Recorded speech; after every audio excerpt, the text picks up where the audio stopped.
Mr. Figes, the German title of your new book is Schick, einen Gruß, zuweilen, durch die Sterne, which sounds, my first impression, very romantic. The subtitle is Eine Geschichte von Liebe und Überleben in Zeiten des Terrors. So it's a true love story and a story about life in the Soviet Union before and after World War II. Yeah. First of all, how did you find this true love story?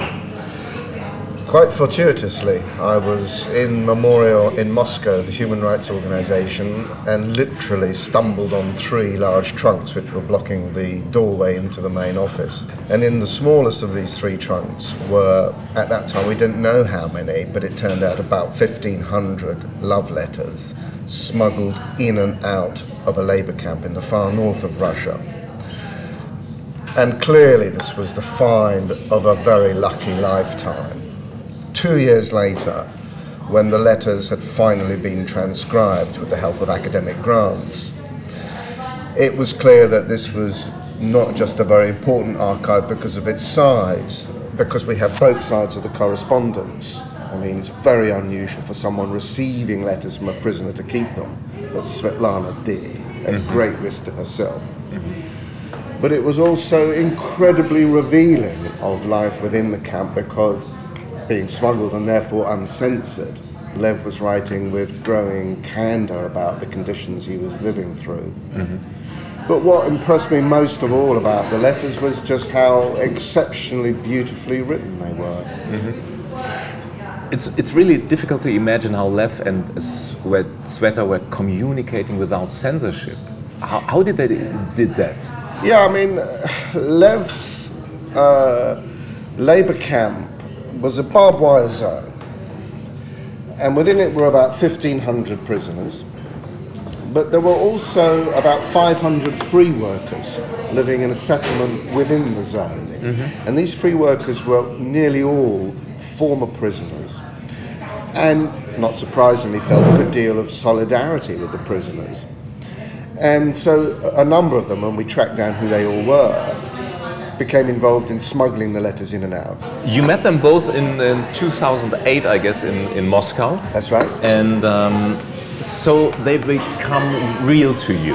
Yeah, I mean that was a tremendous privilege as a historian, because normally historians are working with dead people or people several steps removed in one way or another. But after the discovery of the letters, sadly before all the letters were transcribed, because by this stage Lew and Svetlana were in their 90s, so I could see it was very important to meet them quickly. I was hoping that they might be able to explain things in the letters. So in March 2008, I went with a small crew from the BBC to their flat in Moscow and met them and was very, very impressed by them as a couple. Lew was still a very sprightly man, physically quite strong, although small and nimble. He was a survivor. Svetlana hadn't lost, I think, any of her humour. Some of the letters are very humorous. She has a very dry, almost cutting sense of humour. So, for example, I remember one interchange when we asked her what she thought was Lew's main quality, and my fellow interviewer suggested to her that it might be Lew's viernost, the fact that he was believable, he was a true person, you could believe him. And she considers for a while and then answers, yeah, the thing is I can't work out why I ever believed him. so, even after all those years of devotion to him, waiting for him for 14 years, she still retained a sort of ability to pull his leg.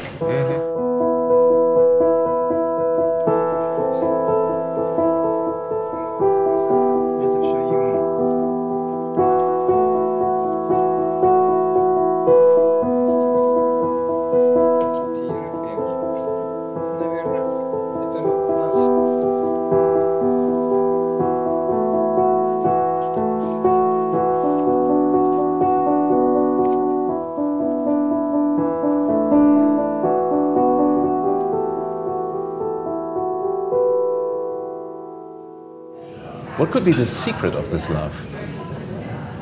I've often wondered about that, because that level of devotion that she shows to him, which there's some characterizes as something almost, very spiritual. Sort of grace is how he describes it. It's something that you very rarely meet today. I mean, if you think about it, she fell in love with Lew in the late 1930s when she's in her early 20s. He disappears in 1941. She waits for him throughout the war years without hearing anything of him. She hears from him for the first time in 1946. She then writes to him without any expectation he'll ever return, at risk to herself, and waits for him effectively for 14 years. I had long discussions with my editor, because when I was trying to conceive this book, how I would write it, what sort of book it would be, he was quite determined for me to write a book about the Gulag using the love letters. And I said, no, this is a love story. It must be the love story that drives it. In the narrative, we will find out about the Gulag. Your book is full of details about the life in that time, and life in the Gulag and the life outside the Gulag in Moscow. Yeah. How was it? How was life in the Stalin era? How can you describe it? Yeah, I mean, it was... I think Svetlana's letters give us a new perspective on post-war Moscow life. She talks about, a lot of the hunger issues they have in Moscow as late as 1948. And yet at the same time, and this is so paradoxical, as well as showing a good deal of skepticism towards the Soviet political system, as well as sort of being quite rude about the sort of bureaucratic culture and the propaganda. She shows a high level of belief in the Soviet project as a scientist, as does Lew. So did Lew accept his situation? Or? Well, that's a really interesting question again, because in the early correspondence, you can see an element, especially from Svetlana's point of view, of trying to encourage him to appeal against his sentence or to mitigate the sentence so that he could be transferred to a part of the Gulag where he could use his scientific expertise. There were scientific research institutes run by the Gulag.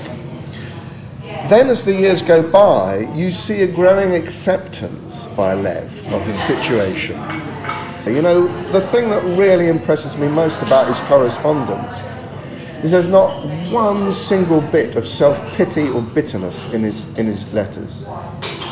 And even, 50 years later, when I interviewed him,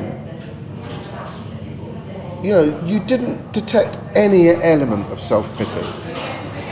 He could reproach the Soviet system, he could curse the Soviet system, he had no illusions anymore about the Soviet system. A great injustice had been done to him. His parents had been executed by the Bolsheviks. He'd been put through the Gulag for 10 years at great personal cost to himself and everyone who loved him. The rest of his career was stymied by that. But there was not a single ounce of bitterness or self-pity. But what made him survive? Was it... It's Svetlana. Svetlana. It's Svetlana. Yeah. The story about them is you wrote it like a novel, full of details, full of life. How hard is it for you as a historian to control your imagination while you are writing? To stick to the facts? Yeah, well, this was a tremendously interesting challenge, because I was absolutely determined that this was a history book. It was not historical fiction. There could be no speculation, invention. But of course, there are gaps. There are bits we don't know what happened. There are bits in the letters which make you think, well, this suggests, but I don't have verification. So you had to give that up. So on the one hand, obviously, you had to picture the place. I had to go to Petschora, as I did, and meet people there. And you had to be able to sort of recreate the world. And in doing so, I was determined to write it as if it was a novel. I mean, you can read it as if it's a novel. It reads a little bit like a novel. It's just that then, you know, suddenly a letter appears and you're reminded this is true. Or there's a bit where you think this sounds like it's a novel, but you know, every single thing I say has a footnote with the document where you can verify that what I've said is not invention, it's true. Mr. Figes, thank you very much. Great, good. Thanks. Good.